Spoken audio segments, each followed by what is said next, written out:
What's up? Thank you for coming on. Thank you. This is awesome. So what's your business called? Full course. Full Course. Tell me a little bit about yourself, where you came from, how long have you lived in Atlanta, and then tell me a little bit about your business. Yeah, I sure will. So my name's Lauren Fernandez. I am an attorney by profession. I've spent most of my 15-year career in product development and commercialization. And most recently was a general counsel at Focus Brands. That's the parent company for Moe's, Cinnabon, Carvel, where I did a lot of their licensing, right? Went over there to help with their licensing department, ran the legal department, and also their franchise administration program. And when I left, I started consulting work, doing some of the things I'd done for Focus and for clients over the years for restaurateurs. So helping them pick menu items that were extremely popular and profitable and turn them into retail products that sat on the shelf, maybe in your local Whole Foods, or maybe even sold directly through the restaurant. And during that time, I also owned and operated some restaurants. I had a partner. We formed Origin Development Group and invested in the growth for a brand called Chicken Salad Chick. So we owned and operated at our biggest size, 11 restaurants for that brand. Nice. Yeah, and so My we wife's favorite place.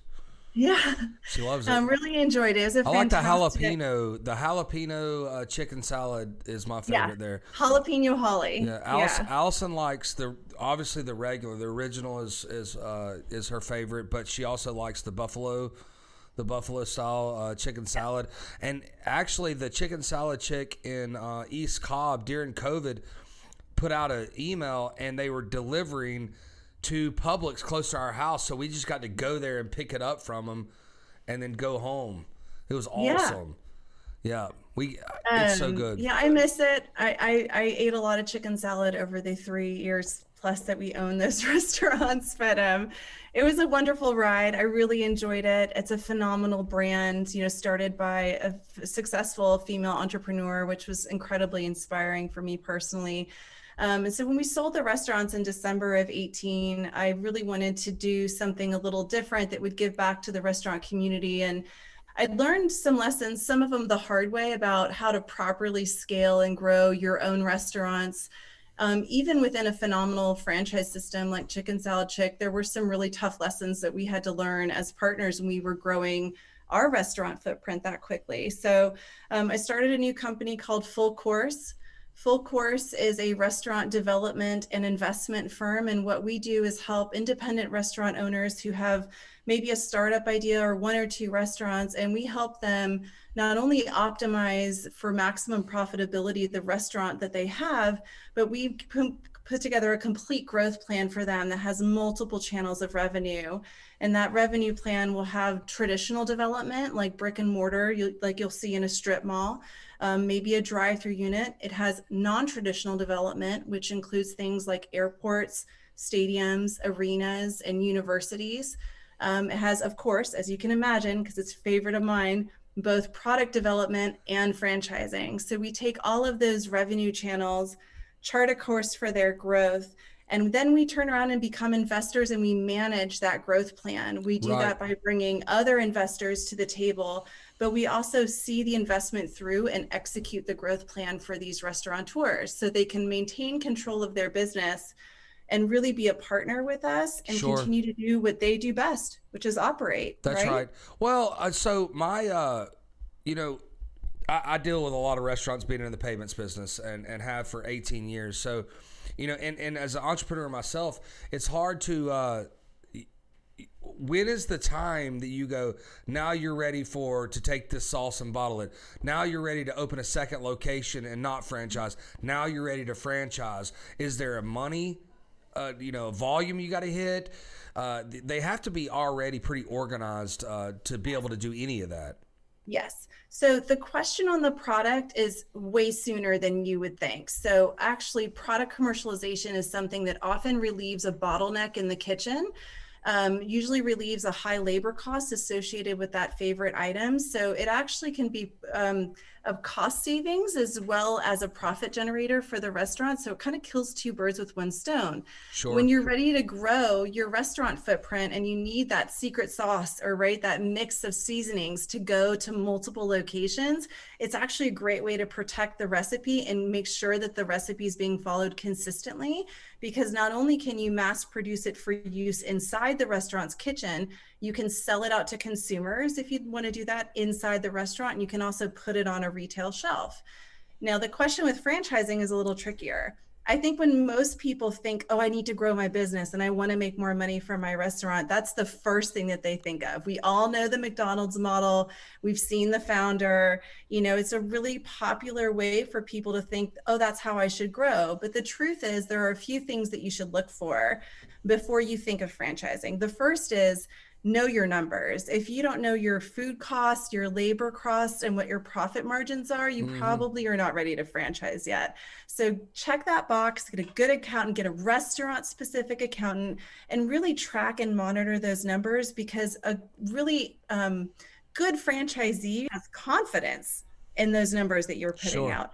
And I think the second thing is, if you haven't done a copy, paste, repeat yourself, like taken that first unit and cloned it to a second one, there's a few things that you learn in that process, and a few revisions of the floor plan, for example, and what works for signage and what doesn't, and what tweaks need to be on the menu to meet the largest customer base. There's just things that you learn by doing a copy, paste, repeat yourself. And so I like to see at least 2 units before we turn on the franchising, sometimes even 3 or 4, especially if we're doing different formats. So it's not necessarily true that every restaurant has to look the same.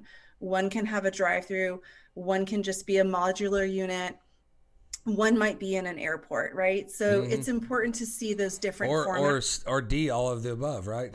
Yeah, right. Exactly. That's how we roll. So, I like to see those different formats in action before you turn them on for somebody else. You should be able to stand behind the product or service that you want to franchise. And in doing so, you should have tried it yourself. I think that's a fair ask. Well, oddly enough, I've been talking to a franchise group for one of our other partners and trying to negotiate that, and it's not done yet. But there's a cost, obviously, to doing the legal work of the franchise. Talk to me. I'm ready. I've got 2 locations. I'm organized as hell. I got the super accountant like you want, and they can give you the black and white numbers, and you're like, they're ready. What is that cost to go to be a franchise? So most states, there's about 15 states that regulate franchising specifically, that require you to register what's called a franchise disclosure document. Okay. A very good seasoned franchise attorney in the Atlanta market, those FDDs are what they're called, and the matching franchise agreement should not run you more than $5, $7, and even in the most complicated format, $10,000. Okay. There are, however, systems out there that will purport to sell you an entire franchise system for north of $25,000 or even $50,000. And so I don't think that it's necessarily a one-size-fits-all solution. I think that you need to consult with someone who's actually open franchisors, understands, maybe has even run a business that's similar to yours and has experienced franchising, and then trust a lawyer who's done several of these, where you can kind of test and see that the products and services that they've helped franchise are out there in the marketplace and are successful. I think what some people forget is there's also a cost to operating a franchise. Right.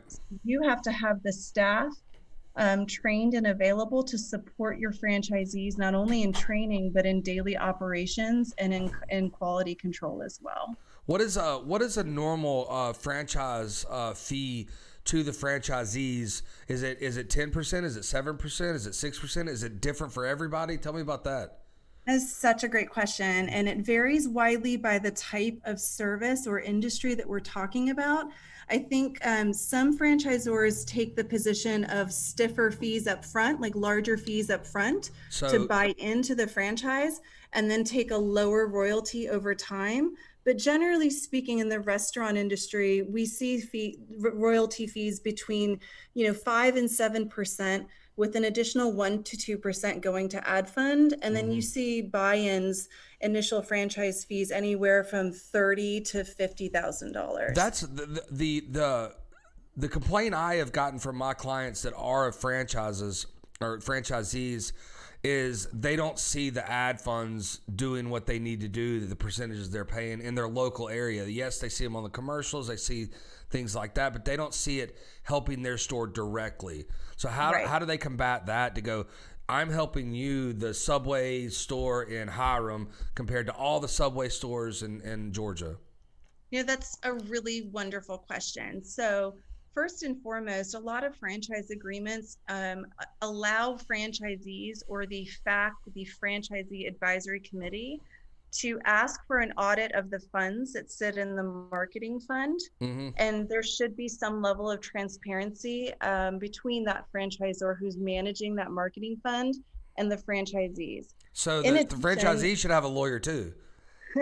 It's not unusual, and I think that that's a good idea. I mean, there are attorneys who represent exclusively franchisors, and there are attorneys who represent franchisees. And I'll also add that franchise disclosure documents also have a necessary disclosure for any funds that have been received in the form of rebates or rewards to the franchisor based on goods and services that are being essentially required of the franchisees. So a typical, soda vendor, for example, may give the franchisees free machines, but they may also give a rebate of 1 to 2% of sales back to the franchisor or into the ad fund. Yeah, kickback, if you will. Yeah. We don't like to use that term, but you don't, get the general but that's idea. What it is. You don't like it, but that's what it is. I mean, we dealt with Subways years ago, 7, 8, 9 years ago, and I had multiple Subways as a credit card processing vendor, and then they made all their franchisees go to a certain credit card. Well, I was beating every one of them in rates, but they had to switch to them, and that processor dang sure was giving them a rebate, aka kickback. Well, and that would be, in fairness, that would have had to have been disclosed if it were going into the ad fund, right? It would have to be disclosed in that franchise disclosure document on an annual basis. And I don't know that for a fact, but it certainly seemed that if every one of my clients were saving money with me, why would they be doing the best thing for them to go to somebody that's more expensive?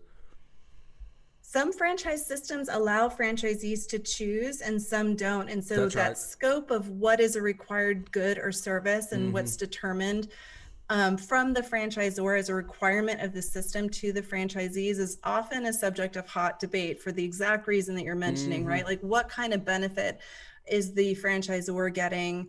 And is the rate really fair? Is it really truly a necessary or required service for the system, et cetera? Well, I totally understand on a lot of service, even merchant services. I'm not saying that it's a bad thing to consolidate and go, you have to, because it's a business in a box. You don't have to worry about it then if it's doing truly great by your franchisees. But like, food costs are different from Atlanta to Omaha, Nebraska. So I understand taking that under the roof and going, I want to deal with food costs because I know that I can do the best overall by all my franchises if I can negotiate those rates. And you kind of look at it as a union, as we're consolidating everything. We're working as a powerful group instead of one restaurant. Right. So like credit card, processing, point of sale, food. Sometimes cleaning services for within the restaurants. Right. Certainly hood cleaning design. Services. Yep. Yeah, Linen. the design, the interior design. There's a lot, and there's even required items that get forced through the inventory to the restaurants that are proprietary to the franchisor, of which they are more than capable of taking some kind of residual income through that stream as well. Sure. So not uncommon. So those are a lot of kind of hidden costs, if you will, of operating a franchise that technically are disclosed in a franchise disclosure document. But if you're a franchisee or a prospective franchisee, for sure, you should definitely check and see what's available in terms of your freedom to choose, right? For sure.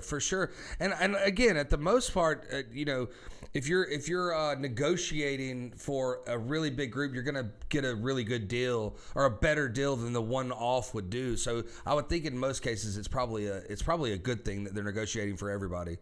Absolutely true, but there is a trade-off. And I do want to acknowledge that, you know, when you go with larger vendors and get a better overall rate for the franchise system, sometimes what you're missing is that personal touch, the quicker customer service, the Hmm. investment of time and energy of the team.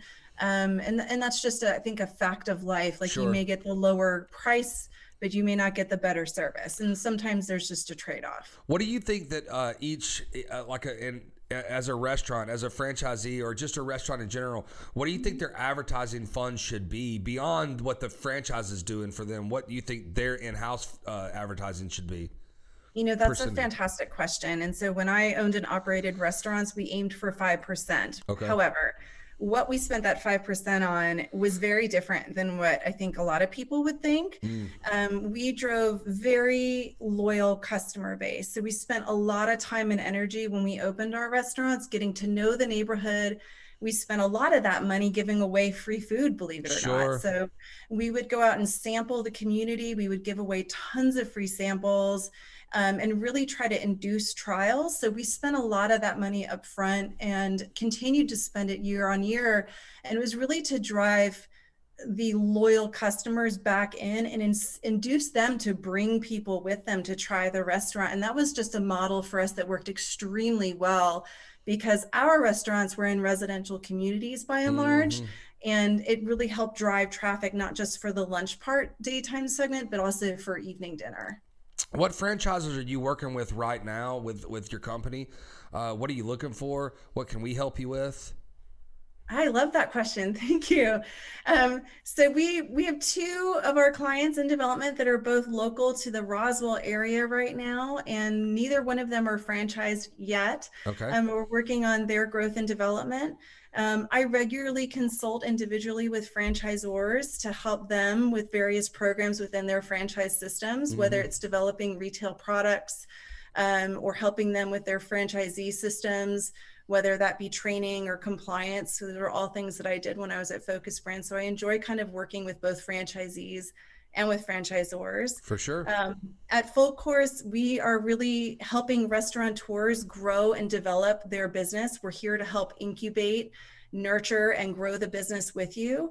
And so a lot of what we're looking for are folks who are starting a business up, or they have one or two units and they need help figuring out what that growth plan looks like. And we have really something for everybody, no matter what stage your restaurant growth is at, to help you finish out that growth plan and bring the right investors to the table to get you to the next level. You know, at the end of the day, we're very community invested. So we like to help as much as we can in the Atlanta area. We also have a bunch of free resources available at fullcourse.com, especially to help folks through surviving this pandemic and coming out and thriving in 2021. For sure. I love your business model. I love it. And here's why I do, because restaurant people, it's not even restaurant people, it's business people. You know what you're good at, but more importantly, know what you're not good at. And give it to the people that are good at that and let them do it. It's a cost of doing business. I would never do my own books because they would look really bad. So I hire a CPA to do that, right? So I would never write my own franchise deal because I'm not a lawyer. I didn't go to Emory like you did. I'm not as smart as you. You're way smarter than me. So I let people handle that. So there's probably so many restaurants out there that could go from 1 to 2 to 30 within 5 years with your help. And they just don't know what that is that they need, or what they have to do, or how to get the money to do it, or what is the next step. There's so many people out there that can do that. So that's why I love your business model, because you fill not a small gap, but a huge gap. Well, and we have a super easy quiz online. So to find out not only what level of growth you're ready for, but whether or not you're ready to franchise. Mm-hmm. When you head over to fullcourse.com, you really get to learn more about our services, and there really is something for everyone. And so for people who maybe aren't even ready for full consulting services yet, Sure. and ready to take that leap into growth, we even have a la carte classes that you can take just so you can educate yourself as a restaurateur on these things that we don't want you to have to learn it the hard way. No, for sure. I really think there's an easier, I call that the smarter hard way to is the do Jay this. Worthy way. I always learn stuff the hard way. So don't learn it Jay Worthy way. That, like, don't bang your head in a brick wall 100 times and they go, oh, that hurts. Well, I think operating and owning restaurants is hard enough as it is. Sure is. And if we can make it even just a little bit easier and make it work smarter and more efficiently for you as an owner so that you're really getting the value you deserve out of your business, that's what we're here for. Awesome. Hey, can you pull up her website and can we walk through how to take that quiz on this? Is that okay? It's on fullcourse.com. I'm not sure if you guys can get to it. Sure, we can. Yeah, we're fancy over here. We got. Well, so I'll tell you how to do it. So you go to fullcourse.com. Okay. And in our services menu, under both franchising and restaurant optimization, we have quizzes available. It's a 5-question quiz, and it essentially gives you a couple of options for different things that we offer, whether it's seminar classes or a la carte classes you take in your own time, or for you to embark on a consulting journey with us where we do a free assessment of your restaurant. And I think that's something that most people don't understand. It's a non-committal process in the sense that we're just asking you for information. You come in, you let us see what your business is about, and for free, we give you a pretty thorough proposal about what we think you need. And that costs absolutely nothing to you when you engage us. And if you choose not to, it's only $500. So that's right.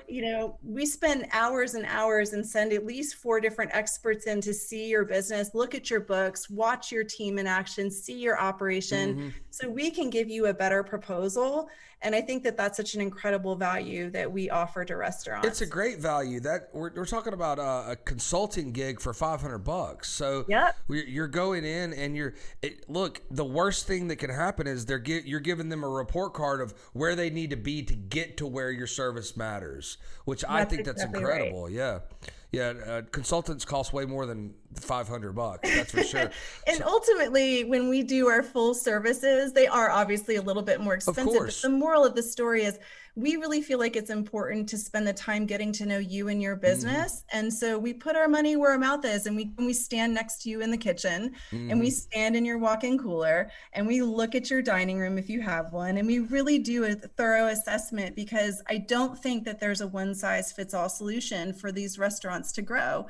And so for us to be able to make an appropriate proposal to you for what we think your growth should look like and what we think the optimization should look like, we have to do that. And so it's a cost of us doing business, but I also like to think that it's an important way to show that we care, that we really understand what we're doing as operators and as experts, and that we're willing to walk the walk. I love it. What is your email address when people can get a hold of you? Yeah, absolutely. You can reach me at lauren@fullcourse.com. Who can our community put you on as a referral? What's a good referral? Just your best local restaurant that's not franchised that you love? We even take them if they're franchised. That's okay. I mean, if you're part of a larger franchise system and you're a franchisee, we're probably not the right partner for you, but there have been in the past smaller restaurant groups that we've worked with who've already attempted to start their own franchise systems, and they make great clients too. But what we're generally looking for are folks who are in the fast casual space, right? So, something anywhere from a drive-through to a casual dining experience. They have 1 or 2 units, or they're thinking about starting up a restaurant, and they're looking towards the future, and they want to continue to reinvest in the brand and grow. And they're looking for the right partner, not only to help them grow, but as an investor to help them achieve that growth. For sure. I love it. Thank you for being on with us. I want to do this in person next time.